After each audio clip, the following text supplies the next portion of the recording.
제 얘기 좀 들어보세요. 우리 뼈는 매일 많이 사용되도록 보완되었습니다. 일부 뼈는 몸무게의 2~3배의 힘을 흡수할 수 있습니다. 정말 놀라운 일이죠. 하지만 치아는 그보다 훨씬 더 강합니다. 우리가 무언가를 물면 엄청난 압력을 견딜 수 있어요. 최대 91kg까지요.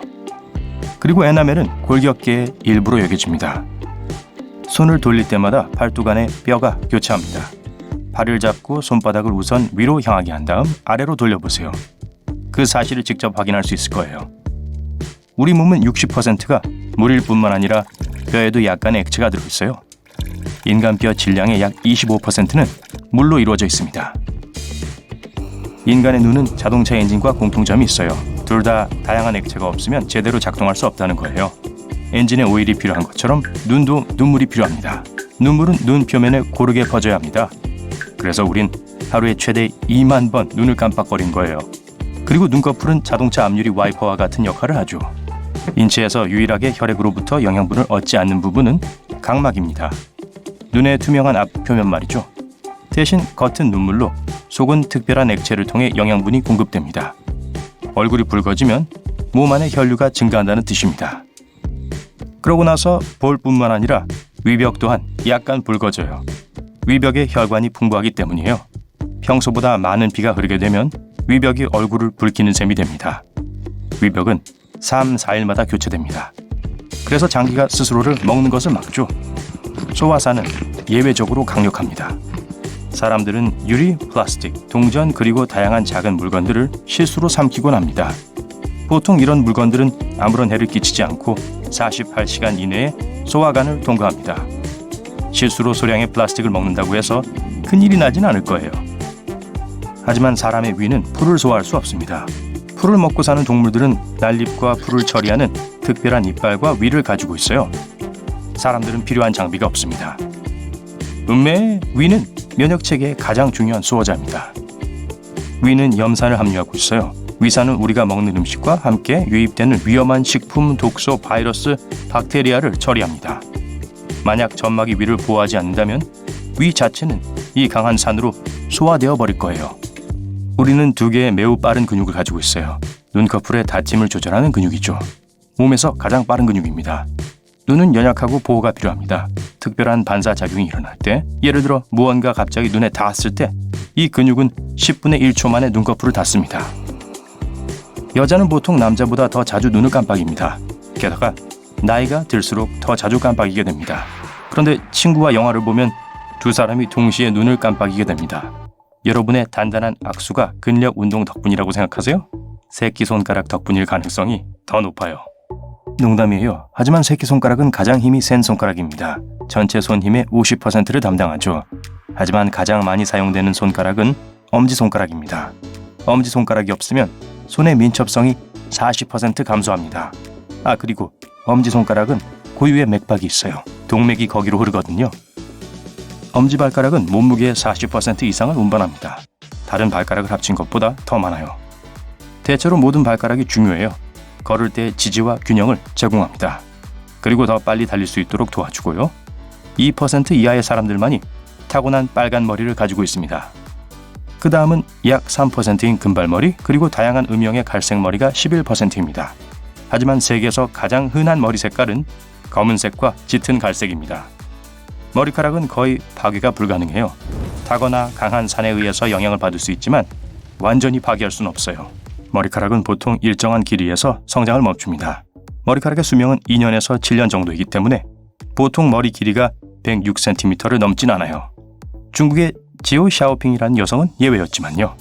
가장 긴 머리카락으로 기네스북 세계 기록에 올랐어요. 2004년에는 그녀의 머리가 5m 약간 안 됐어요. 정말 길죠. 손톱도 엄청나게 길게 자랄 수 있어요. 세계에서 가장 긴 손톱 기록은 인도 출신의 쉬리다르 칠랄이 보유하고 있어요. 그의 손톱의 총 합계 길이는 9m로 거의 런던 2층 버스 길이입니다. 2018년에 손톱을 잘랐어요. 시원했겠네요. 손톱은 작은 물체를 잡거나 스티커를 벗길 때 도움을 주지만 그게 다는 아니에요. 만약 손끝에 단단한 구조가 없다면 물건을 얼마나 단단하게 잡아야 하는지를 알 수 없을 거예요. 머리카락과 손톱뿐만 아니라 간도 자랄 수 있습니다. 간은 질량 기준으로 가장 큰 내부 기관입니다. 간은 원래 질량의 51%만 있어도 완전한 크기로 재생할 수 있어요. 동시에 간을 지속적으로 손상시키면 흉터가 생깁니다. 몸 전체에서 가장 큰 기관은 피부입니다. 전체 몸무게의 15% 이상을 차지하죠. 사람들은 3만에서 4만 개의 피부세포를 잃습니다. 매 분마다요. 1년이면 최대 4kg에 달하죠. 집안에 쌓인 먼지가 도대체 어디서 온 건지 이제 알겠죠. 혀는 맛을 인식하는 데 도움을 주는 유일한 기관이 아니에요. 코 또한 이 과정에서 중요한 역할을 합니다. 종종 코는 미각 인식의 75%에서 95%를 담당한다고 합니다. 다음에 음식을 먹을 때 코를 잡아보세요. 그리고 양파나 훈제 생선을 먹어보세요. 아무 맛도 못 느끼는 게 아니라 맛이 싱겁게 느껴질 거예요.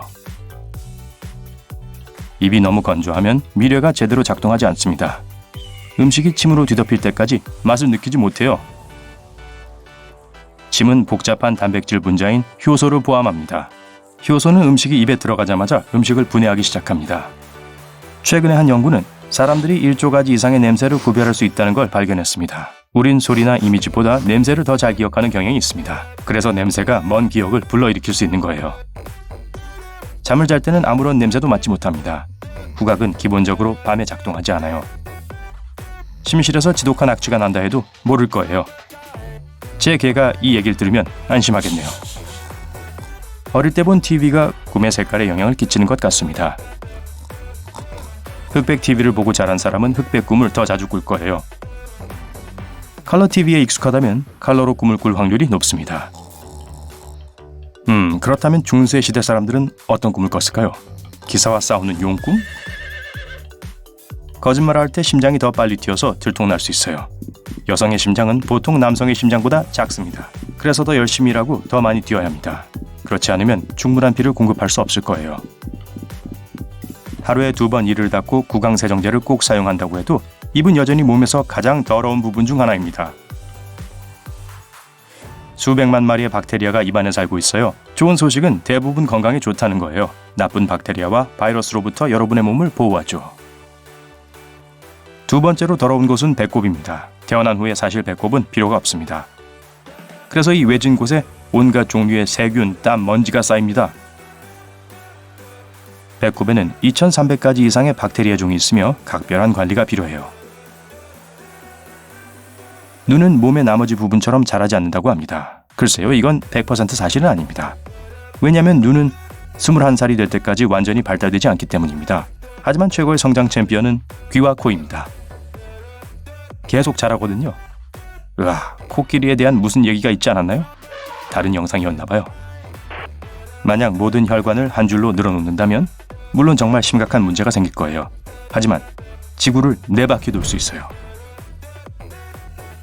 아무리 노력해도 스스로를 간지럽힐 수는 없어요. 방금 확인했는데 역시 안 되죠? 그건 여러분의 뇌가 곧 간지럼을 타게 될 것이라고 경고하기 때문입니다.